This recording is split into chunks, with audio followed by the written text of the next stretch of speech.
Olá, meus irmãos, a paz do Senhor Jesus. Aqui quem fala é o Rafael Lima e eu trago hoje mais um pensamento para abençoar e edificar a sua vida.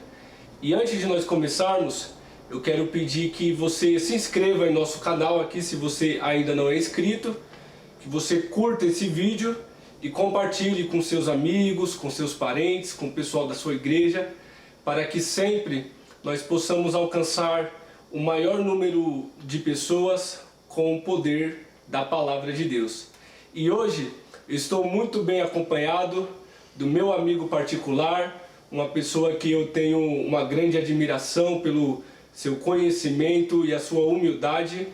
Ele é formado em teologia, um grande professor, e aceitou o nosso convite para estarmos comentando hoje sobre a palavra de Deus. Eu quero apresentar para vocês pastor Jeremias Lima.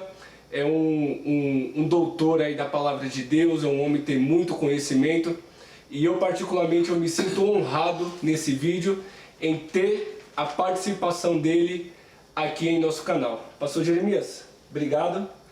Dê aí a sua palavra inicial para os nossos irmãos, paz do Senhor. Eu me sinto honrado em recebê-lo, né? Eu que estou recebendo o Rafael Lima na minha humilde residência, e é uma honra, uma satisfação muito grande tê-lo aqui. Vamos conversar um pouco, que tudo que nós viermos a falar nesse vídeo, nessa gravação, venha servir para a edificação da sua alma e fortalecimento da sua fé. Isso é verdade, isso é o nosso objetivo e o nosso foco aqui no nosso canal Pensa Comigo. Pastor Jeremias, nós conversamos hoje e eu queria abordar o tema sendo ele os sinais da vinda de Cristo. Porque em Mateus capítulo 24, Jesus ele dá um belo discurso sobre o que haveria de acontecer nos últimos tempos. E nesse ano de 2020 nós já vimos rumores de guerra, né? No começo do ano teve aí, o mundo foi alarmado com a guerra entre o Irã e os Estados Unidos, e agora nós estamos vivendo a pandemia do coronavírus. E eu queria saber do Senhor, isso é um dos sinais da volta de Cristo? Então, eu queria me deter e abrir mais esse leque, né? Abrir mais o leque aí, a gente falar, há uma cronologia bíblica escatológica. Há uma cronologia bíblica escatológica. Mas antes eu quero ler aqui, Apocalipse capítulo 1, versículo 19. O livro de Apocalipse é uma maravilha. Se fôssemos fazer gravações sobre Apocalipse, seriam várias etapas, assuntos. Né? Vários assuntos. Mas Apocalipse 1, 19 diz assim: escreve as coisas que tem vistos, as que são, aqui ó, Bíblia Sagrada, coisas que tem visto, as que são e as que depois destas hão de acontecer. No livro de Apocalipse, Deus revela a João as coisas que aconteceram, as coisas que estavam acontecendo e as coisas que brevemente iriam acontecer. Então toda a profecia bíblica, ela tem esses três tempos. É o tempo que está sendo profetizado, é a profecia propriamente dita se cumprindo no seu tempo e no espaço. Então até as profecias de Jesus, algumas coisas que Jesus falou já se cumpriram na íntegra. Outras coisas que Jesus diz estão se cumprindo. E algumas delas ainda irão se cumprir. Então essa é a visão apocalíptica, né? Do quadro cronológico escatológico. E nós temos também Mateus 24, citado pelo nobre amigo aqui, irmão Rafael. Eu quero ler com vocês Mateus 24, do 1 ao 14. E quando Jesus ia saindo do templo, aproximaram-se dele os seus discípulos para lhe mostrarem a estrutura do templo. Interessante, né? Não vou ficar parando para fazer comentário, mas vontade dá. Só aqui, como que nós, humanos, nos impressionamos com pedras, com mármores, com o que pode ser visto e tocado, né? Os discípulos ficaram pasmo com a estrutura do templo. Jesus, porém, lhes disse: não vedes tudo isso? Eu vos digo que não ficará aqui pedra sobre pedra que não seja derribada.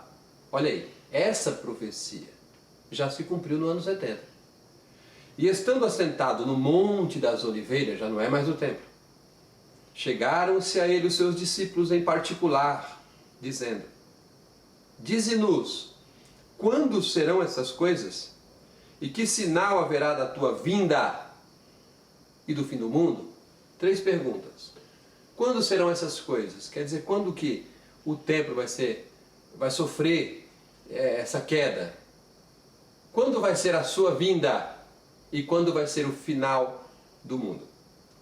E Jesus respondendo disse-lhes: acautelai-vos, quer dizer, ficai atento, vigiai, para que ninguém vos engane, porque muitos virão em meu nome, dizendo: eu sou o Cristo, e enganarão a muitos. Ouvireis de guerra, rumores de guerras. Olhai, não vos assusteis, porque é mister que isso tudo aconteça, mas ainda não é o fim. Porquanto levantará nação contra nação, reino contra reino, fome, pestes, terremotos em vários lugares. Todas estas coisas são os princípios de dores. Então hão de vos entregar para ser atormentado, matar-vos-ão, serão odiados. Por quê? Por causa do meu nome. Meus irmãos, nós estamos crentes em simpatia. É perigoso isso. Não é que nós temos que sair por aí com a antipatia, não. Temos que ser cheios da graça de Deus. Mas nenhum dos profetas, irmãos, tiveram a simpatia da maioria. Porque eles têm um compromisso com a verdade. E a verdade confronta o modo de viver desse mundo.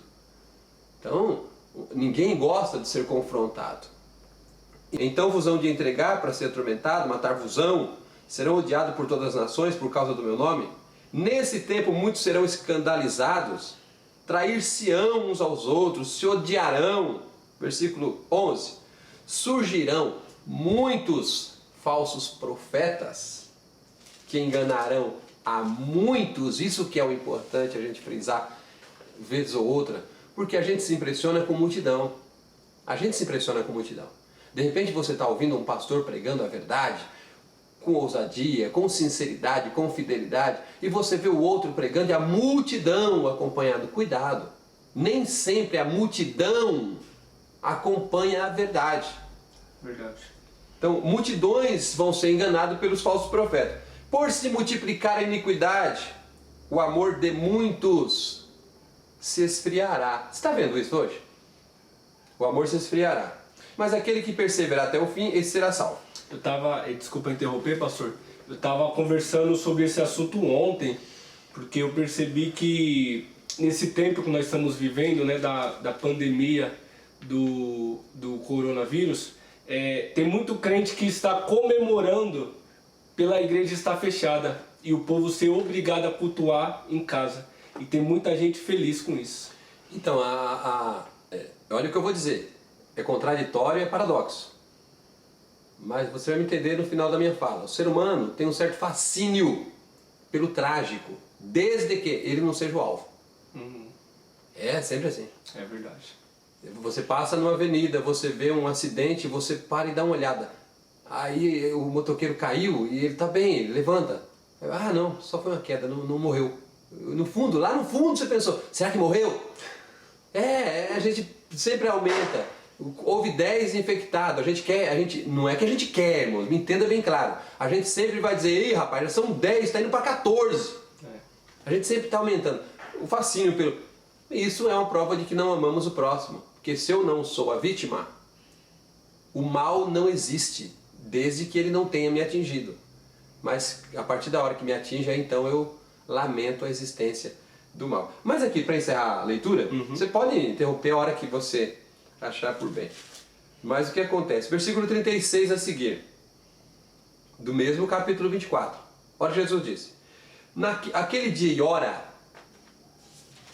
ninguém sabe. Tem gente dando previsão aí, né? Nem os anjos do céu, mas unicamente o Pai Celestial. E como foi nos dias de Noé? Olha um dos sinais. Já vamos falar de sinais? Olha um dos sinais aqui. E como foi nos dias de Noé, assim será também a vinda do Filho do Homem. Porquanto assim como nos dias de Noé, ou anteriores ao dilúvio, comiam... É pecado comer, irmão? Não. Bebiam, casavam, davam-se em casamento até o dia em que Noé entrou na arca e não perceberam, até que veio o dilúvio e levou a todos. Assim será também na vida do Filho do Homem. É pecado casar? Não. É pecado comer? Não. É pecado beber? Depende do quê? Não. O problema não estava em comer, beber e casar. Estava o quê? Eles abandonaram a comunhão com Deus e se entregaram à luxúria, aos prazeres, ao hedonismo dessa vida. Quer dizer, eu vou casar, eu vou comer, vou beber, vou viver a vida aqui. E isso tornou-os insensível ao que estava acontecendo ao redor. E o que estava acontecendo? Noé estava construindo uma arca. Noé estava pregando que Deus ia destruir o mundo com água.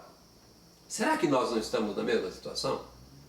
Estamos trabalhando, fazendo faculdade, namorando, marcando noivado e fazendo congressos e festas para crente, mais festas para crente. E estamos imperceptível para o que está acontecendo à nossa volta. Jesus está mandando dicas, Jesus está dando pistas de que qualquer hora o arrebatamento da igreja pode acontecer. Mas eu estou tão apegado à minha faculdade, tão apegado ao meu noivado, tão apegado às festas, aos congressos. Fazemos festas para Jesus e esquecemos de olhar para Jesus. Verdade. Vou terminar a leitura aqui. E não perceberam. Então, estando dois no campus, daqui a pouco vamos falar sobre isso. Um será levado. Olha aí, um será levado e deixado o outro. Estando duas moedas no moinho, um será levado, deixado o outro. Vigiai, pois, porque não sabeis a hora que há de vir o vosso Senhor. Mas considerai isso: se o pai de família soubesse a que vigília da noite havia de vir o ladrão, vigiaria e não deixaria minar a sua casa. Qual é a mensagem de Jesus aqui? Esteja vigilante, porque qualquer hora, para você que está me ouvindo e acredita na Bíblia, qualquer hora, a trombeta de Deus vai tocar. E essa igreja vai ser chamada e vai sair daqui. E nós estaremos para sempre com o Senhor. Nós temos a cronologia. Escatologia, a palavra escatologia, é escatos, que é a últimas coisas, logia, estudo, portanto estudo das últimas coisas. Lembrando que escatologia não é uma palavra de propriedade bíblica e evangélica. Existe a escatologia científica, existe a escatologia da medicina, quer dizer, é o estudo sobre as últimas coisas, como será no futuro. Mas nós estamos falando da escatologia bíblica, profética. E mais propriamente eu estou falando de uma visão dispensacional. Uma visão que eu, como assembleano, vejo como a mais próxima da realidade. Então assim creio. Assim nós, das Assembleias de Deus, cremos. Desse jeito eu consigo entender as Escrituras numa forma escatológica e cronologicamente desenvolvendo o seu processo. Então vamos lá. Primeiro, vou citar tudo, depois a gente volta comentando. Quais são os acontecimentos escatológicos previstos? Primeiro, arrebatamento. A igreja está aguardando o arrebatamento. O arrebatamento é iminente. Ele pode acontecer a qualquer momento. Pode acontecer hoje, pode acontecer amanhã, ou pode acontecer daqui a 10 anos. Ou mais, não sei. Mas ele é iminente. Qualquer hora, Jesus toca a trombeta e a igreja sobe para encontrar o Senhor Jesus nos ares. A trombeta será tocada e nós encontraremos o Senhor Jesus. Então vamos lá, seguindo a ordem. Arrebatamento. Na sequência, tribunal de Cristo. Sequência, bodas do Cordeiro. Quarto, volta de Jesus. Ora, a volta de Jesus ao arrebatamento é a mesma coisa? Não. Quinto, julgamento das nações. Sexto, reino milenar. Sétimo, juízo final. Oitavo, novos céus e nova terra, ou como alguns chamam, o glorioso reino de Deus na terra. Então tá, entre o arrebatamento da igreja e a volta de Jesus, nós temos aí um parênteses que enquanto no céu está ocorrendo as bodas do Cordeiro e o tribunal de Cristo, na terra está acontecendo o quê? A grande tribulação. Esse período de grande tribulação, segundo a Bíblia, vai perdurar por 7 anos, divididos em 3 anos e meio, mais 3 anos e meio. Segundo nós compreendemos, os primeiros 3 anos e meio será 3 anos e meio de falsa paz, de perspectiva boa, de notícias boas. Lógico, não para aqueles que não subiram no arrebatamento, mas para o mundo, uma perspectiva boa. A segunda parte da grande tribulação, os últimos 3 anos e meio, aí sim, aí o negócio vai pegar, aí o anticristo vai se revelar, vai se manifestar e vai ser o que chamamos de a grande tribulação. Tem algum comentário? E nesse tempo dos últimos 3 anos e meio, da tribulação mesmo, que como o senhor disse, o negócio vai pegar. É nesse tempo que vai haver a conversão dos judeus ou ainda não? Zacarias diz que Deus vai derramar sobre os judeus um espírito de clamor e de súplica. Uma certa vez, Jesus falou assim: eu vim em nome do meu Pai e vocês não me receberam. Virá um em seu próprio nome e vocês vão receber. O anticristo, ele vai vir e os judeus vão recebê-lo como se fosse o Messias. Então quando vocês verem notícias na televisão, porque agora a televisão está falando, os jornais estão falando, a internet está falando, de que os judeus estão aguardando o Messias, de que o Messias está para chegar para Israel. Esse Messias que os judeus esperam, de fato, o que eles esperam é o Cristo, é o Senhor da Glória. Porém, antes de Jesus vir para os judeus, apresentar-se-á o anti-Messias, o anticristo, e os judeus o receberão. Esse anti-Messias, esse anticristo, vai fazer as pazes com Israel. Vai ser uma coisa maravilhosa. 3 anos e meio depois, ele quebra essa paz e começa a perseguir Israel.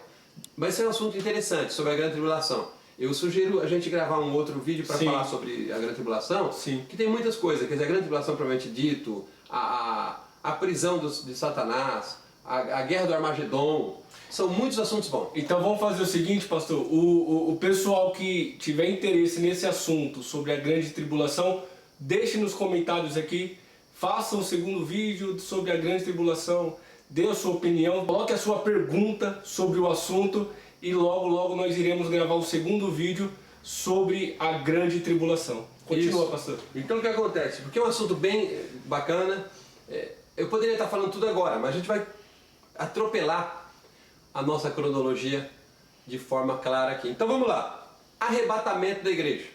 É o primeiro ponto. Existe alguém, ou alguns que ensinam que não existe a palavra arrebatamento na Bíblia. A palavra arrebatamento é verdade, nos originais não existe. Mas a palavra tirar, rapto, levar com violência, aí sim. Quando nós lemos o livro de João, capítulo 14, olha o que Jesus diz, para você entender. João 14, eu estou usando a Bíblia aqui, tá, irmãos? Aqui está tudo na Bíblia, viu, irmão? Aqui a gente não... João 14. Não se turbe o vosso coração, crede em Deus, crede também em mim. Na casa de meu Pai há muitas moradas. Se não fosse assim, eu vos teria dito. Ponto final. Aí ele termina a frase: vou preparar-vos lugar. Versículo 3. E quando eu for e vos preparar lugar, virei outra vez. Agora, ele vai vir para quê? Virei outra vez e vos levarei para mim mesmo, para que onde eu estiver sejais vós também. Então o que Jesus está falando aqui? Eu vou retirar vocês. Eu vou levar vocês. Eu vou vir para levar. E onde Jesus vai vir? Aí nós vamos para Coríntios capítulo 15. É muita Bíblia aqui, viu, irmãos? Coríntios capítulo 15. Eis aqui digo um mistério. Na verdade, nem todos dormiremos. Esse dormir, irmãos, é um eufemismo para morrer. Então Paulo está dizendo assim, nem todos vamos morrer. Mas todos seremos transformados. Lógico que ele está falando com a sua igreja. No momento, quer dizer, muito rápido, no abrir e piscar de olhos, ante a última trombeta, porque a trombeta soará e os mortos ressuscitarão incorruptíveis, e nós seremos transformados. Porque convém que isso que é corruptível se revista de incorruptibilidade, e isso que é mortal se revista da imortalidade. Agora vamos ver, Jesus diz, eu virei e vos levarei para mim mesmo. 1 Tessalonicenses 4, versículo 16. Primeiro, porque o mesmo Senhor. Por que é interessante isso? Porque existem algumas religiões aí, não dá pra gente trabalhar isso agora, o assunto não é apologético, mas tem várias religiões que ensinam que Jesus veio, mas ele veio reencarnado. Não, olha, está dizendo, o mesmo Senhor descerá do céu, no alarido, com voz de arcanjo e com trombeta de Deus. E os que morreram em Cristo ressuscitarão primeiro. Depois nós, os que ficarmos vivos, seremos arrebatados juntamente com eles aonde? Nas nuvens, a encontrar o Senhor nos ares. E assim estaremos sempre com o Senhor. É isso que a igreja do Senhor Jesus aguarda, irmãos. O arrebatamento. Se você olhar com o olhar humano, é impossível. Ah, é impossível. Mas era impossível também a criação do homem. Era impossível também um homem nascer de uma virgem. Era impossível um homem ressuscitar entre os mortos. Da mesma forma que você acha impossível o arrebatamento. A Bíblia diz que nós o encontraremos nos ares. Antes do arrebatamento seremos transformados. Os mortos ressuscitarão primeiro. Mas subirão primeiro? Não. Ressuscitarão primeiro. Depois nós que estivermos vivos seremos transformados e juntos subiremos e encontraremos o Senhor nos ares. Isso é o arrebatamento da igreja. Então isso é o que a igreja aguarda. A igreja aguarda o arrebatamento, o rapto, a retirada, o Jesus vir buscar a sua igreja nas nuvens. Segunda coisa, depois do arrebatamento, nós temos aqui a Tribunal de Cristo. O Tribunal de Cristo é para os salvos, os que morreram em Cristo. Esses vão passar no Tribunal de Cristo. Romanos 14, 10. Vamos ler a Bíblia. Mas tu, por que julgas teu irmão? Ele tem a mania de julgar o outro, né? Na realidade a gente tem um chip de eu sempre certo, outro sempre errado, eu sempre certo, o outro sempre errado. É o mal de olhar o defeito do outro e não olhar para o seu próprio erro. Foi Lenin disse isso. Chame o outro daquilo que você é, porque assim você tira o foco de você. E Jesus foi bem claro nessa parte quando ele disse, olha primeiro para trava, olha para trava que está no teu olho antes de olhar. Jesus foi o contrário do Lenin. Mas tu por que julgas seu irmão? Ou tu também por que despreza teu irmão? Pois todos haveremos de comparecer ante o tribunal de Cristo. Tribunal de Cristo.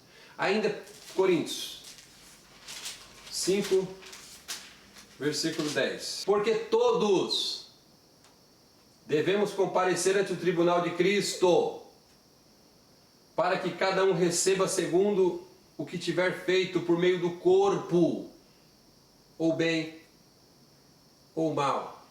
Esse mal não é o mal moral, o mau pecado. Mas a explicação mais clara bíblica está em 1 Coríntios capítulo 3, versículo 12. 12 a seguir. Olha o que diz o texto bíblico. Se alguém sobre esse fundamento, o 11, para você entender que fundamento é esse. Porque ninguém pode vir por outro fundamento além do que já está posto. Qual é? Jesus Cristo. Com isso, meus irmãos, eu quero dizer alguma coisa que pode não agradar a muitos. O Evangelho não é monopólio de nenhuma denominação. Tem assembleano que pensa que o Evangelho é só da Assembleia. Tem igreja, denominações aí que pensa que o Evangelho é só o dele. Não, o Evangelho não é monopólio de ninguém. O fundamento é Cristo Jesus. Aí Paulo dá conselho e diz, se alguém sobre esse fundamento se formar um edifício, o fundamento é Jesus. Se alguém sobre esse fundamento formar um edifício de ouro, prata e pedras preciosas, madeira, feno ou palha, a obra de cada um se manifestará, na verdade, o dia vai declarar isso. Porque pelo fogo será descoberta, e o fogo provará qual seja a obra de cada um. Se a obra de alguém se queimar, sofrerá detrimento, mas o tal será salvo, todavia, como pelo fogo. Então o que é isso? O tribunal de Cristo vai avaliar minhas obras.